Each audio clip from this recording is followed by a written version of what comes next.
Tụi bay có biết giờ tao đang nghĩ gì không? Đại ca nghĩ gì vậy? Tao buồn quá rồi, tao lâu rồi tao không tiếp xúc với gái. Hay tụi bay kiếm cho tao gái đẹp đi. Đại ca, thành phố thì thiếu gì cái. Tao chán cái thành phố rồi, giờ tìm cái nông thôn thôi. Hay tụi bay về quê tìm cái cho tao đi, tao ế lâu quá rồi. Không chịu nổi nữa rồi. Dạ thưa đại ca, trước khi em đi làm một điếu đã.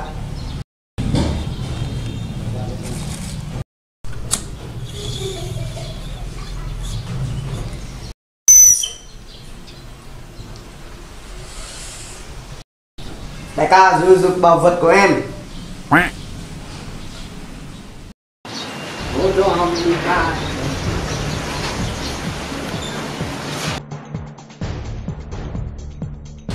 Chúng mày nhớ đi thông thả nha, nhớ mang về cho tao gái sở nha.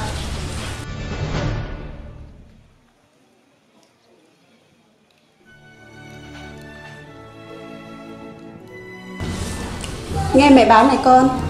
Dạ. Cuộc sống hai mẹ con ta rất là khổ.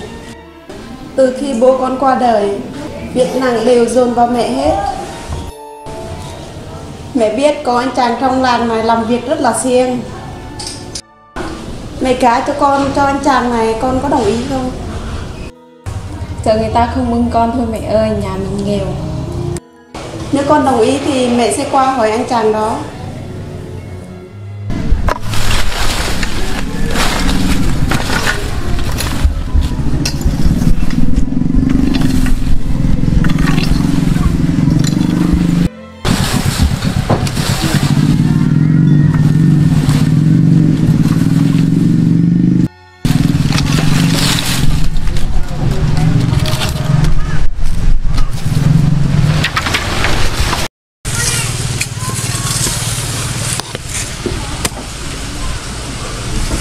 Cuộc đời ta sống độc thân mấy năm này mệt quá, không có vợ, bụng thì đói, đi nấu ăn biếng, biết chừng nào có vợ đây. Làm một lúc đã nghỉ.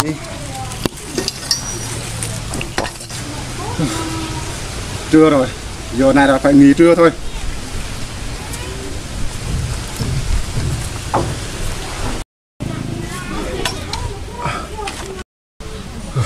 Chiều này mình phải chạy qua nhà thầy bói thử xem tương lai của mình đằng trước xem có vợ hay không.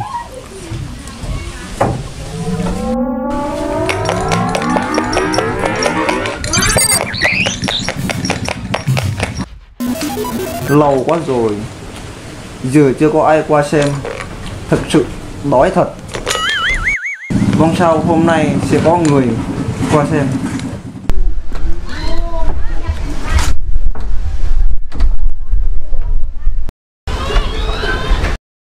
Thầy có nhà không? Có, vào đây đi. Con vào đây, cần thầy giúp gì? Chuyện như thế này thầy, con ế lâu quá. Ế gì vậy con? Dạ thưa thầy, con ế vợ. Gì cho vào đây, thầy xem cho. Chắc chắn năm nay con sẽ có vợ.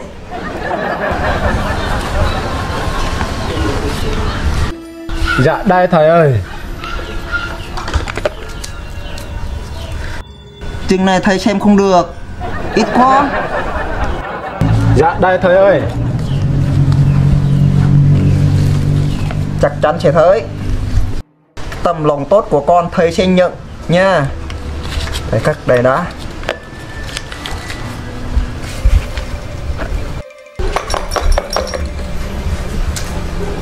Không lâu nữa rồi con. Chắc sớm muộn ngày mai là con có vợ rồi.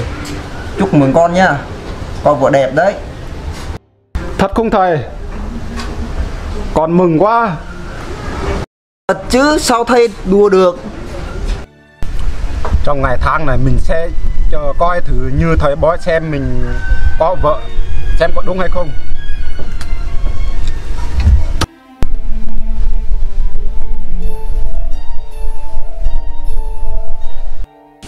Gì đó bác?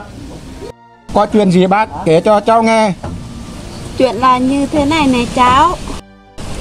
Bác có một đứa con trai, giờ đến tuổi lấy chồng rồi. Giờ chưa tìm được ai. Thế bác có tìm được ai chưa? Nếu cả cho mình thì tốt nhỉ. Đây, cơ hội đến với mình rồi, mình phải nhận lấy cơ hội này. Cháu có ưng không? Để bác cả cho. Cháu già rồi, sáu trai ai mà thích. Chỉ cần siêng năng chịu khó là được cả cháu. Thế thì mọi sự tùy bác. Cháu cũng có ý kiến gì? Vậy thì ngày mai cháu qua nhà bác gặp mặt nha. Dạ thưa bác.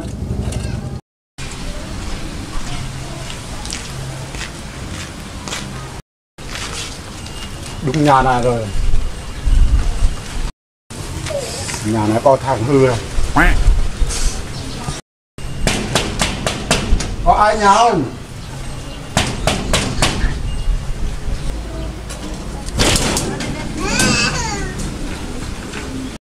Trời ơi, đẹp dữ vậy.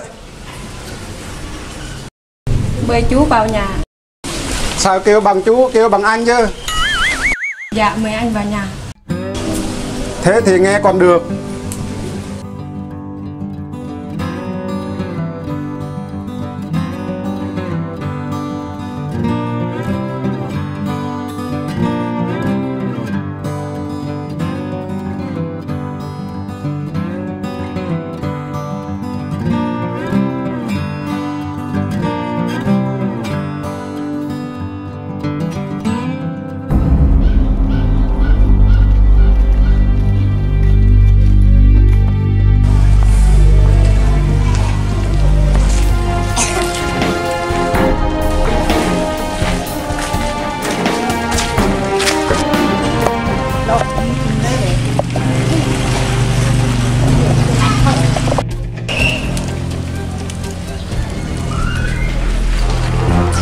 Con nhà ai mà đẹp thế? Con nhà người ta. Để tao hỏi thử nó. Em chị ơi, có chồng chưa? Có người yêu thôi. Bỏ người em đi, đây để cậu một anh. Ca của anh là tỷ phú. Chờ đây nhá, anh về báo để cả đã rước em về.